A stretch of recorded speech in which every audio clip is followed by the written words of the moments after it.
In the world of boxing, few stories are as gripping as that of Ike Ibeabuchi. Born on February 2nd, 1973, in Nigeria, he rose through the heavyweight ranks in the mid-90s with a ferocity that left fans in awe. Imagine a fighter with a perfect record, knocking out opponents left and right, including the previously undefeated David Tua in 1997 and future champion Chris Bird in 1999.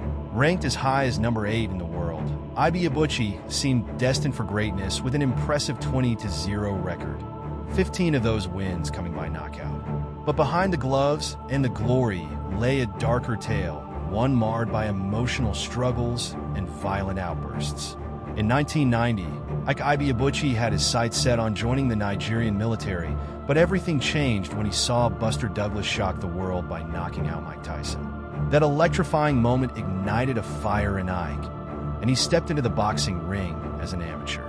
He quickly made a name for himself, twice defeating Duncan Dokawari, who would later win a bronze medal at the 1996 Olympics. In 1993, Ike moved to the United States with his mother, settling in the Dallas area. Just a year later, he triumphed in both the Dallas and Texas State Golden Gloves tournaments in the heavyweight division, showcasing his incredible talent. With the support of former world welterweight champion Curtis Coates, Ike stepped into the professional boxing ring for the first time on October 13, 1994.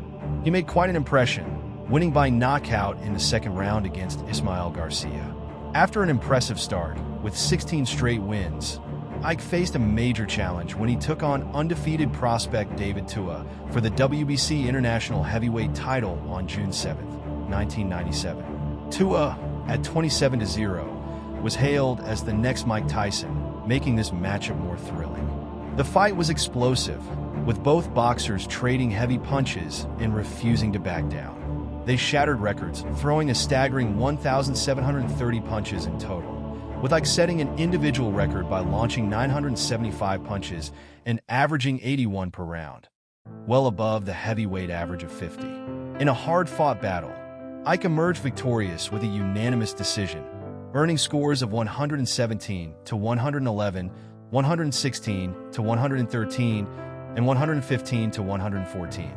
This victory solidified his status as a top contender for the world heavyweight title. A few months after his fight with Tua, Ibeabuchi's life took a dark turn. He abducted his ex-girlfriend's 15-year-old son and crashed his car into a concrete pillar on a highway near Austin, Texas. The boy was left with serious injuries and would never walk the same again. The courts believed Ibeabuchi was attempting suicide, and he was sentenced to 120 days in jail after admitting to false imprisonment. He also had to pay a $500,000 settlement. Ibeabuchi started embracing his nickname, the President, in a strange way. When he acted difficult, refusing simple tasks like attending a weigh-in, his team would appeal to his presidential side, making it sound like a noble duty. Promoter Lou DiBella said there were moments where Ike actually believed he was a president not of the United States, but of the world. He'd demand people call him the president. It was like a whole different personality. One time, during a dinner in New York to discuss a major HBO deal, Ibeabuchi suddenly picked up a knife and slammed it into the table, shouting, "They knew it. The belts belong to me. Why don't they just give them back?" Promoter Cedric Kushner, who witnessed the outburst, called the moment bizarre, adding that Ike was like a Viking in those strange mental states.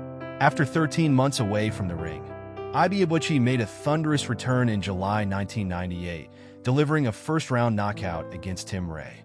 Just 2 months later, he stopped Everton Davis after 9 hard-fought rounds.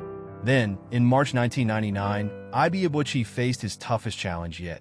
Chris Bird, a slick southpaw and 1992 Olympic silver medalist, with an unbeaten 26-0 record. The fight was intense, and after 4 rounds, the scorecards were almost dead even. But in the 5th round, Ibeabuchi unleashed a brutal left uppercut that sent Bird crashing to the canvas. Bird managed to get back up, only to be knocked down again moments later. Although he rose once more, Bird was helpless against the ropes, and the referee stepped in to end the fight just shy of the round's end. Riding high after his victory over Bird, Ibeabuchi surprised many by turning down $700,000 to fight Jeremy Williams, and even rejected a $1 million offer for a bout with the undefeated Michael Grant. In July 1999, Ibeabuchi found himself in serious trouble at the Mirage Hotel in Las Vegas. He had called an escort service, and a 21-year-old woman arrived at his room, claiming she was only there to strip. According to her, things took a dark turn when she asked for payment up front, and Ibeabuchi attacked her in the closet.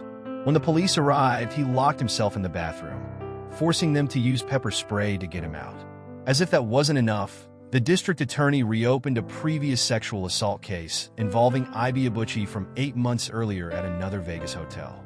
Though he was released on bail and placed under house arrest, he was soon back behind bars after similar allegations from Arizona emerged. Declared mentally unfit to stand trial, Ibeabuchi was sent to a state facility where he was diagnosed with bipolar disorder. He was forcibly medicated, and after 8 months, he was found competent to enter a plea.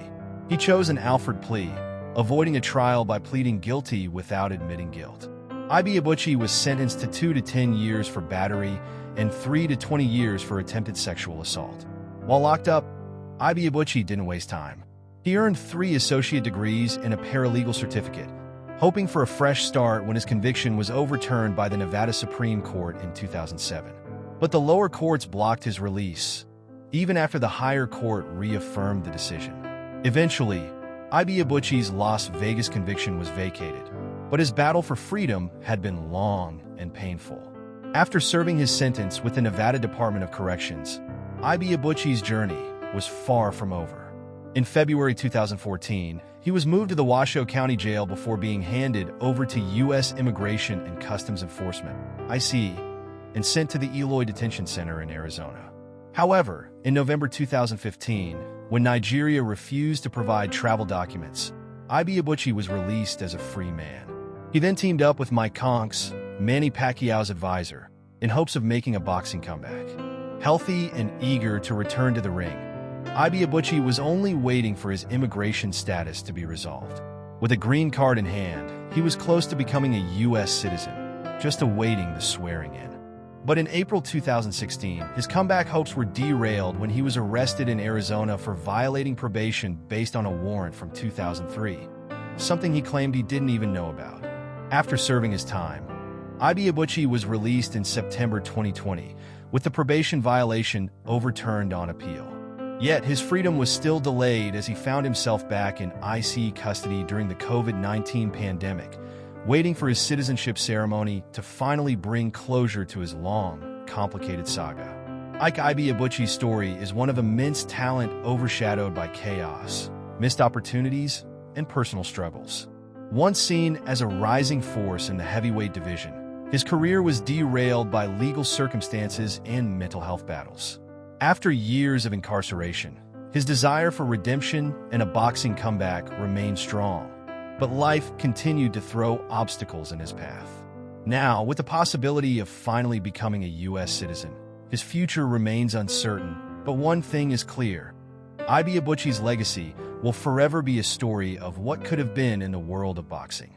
Whether he ever steps into the ring again or not, his story stands as a reminder of the fine line between greatness and tragedy.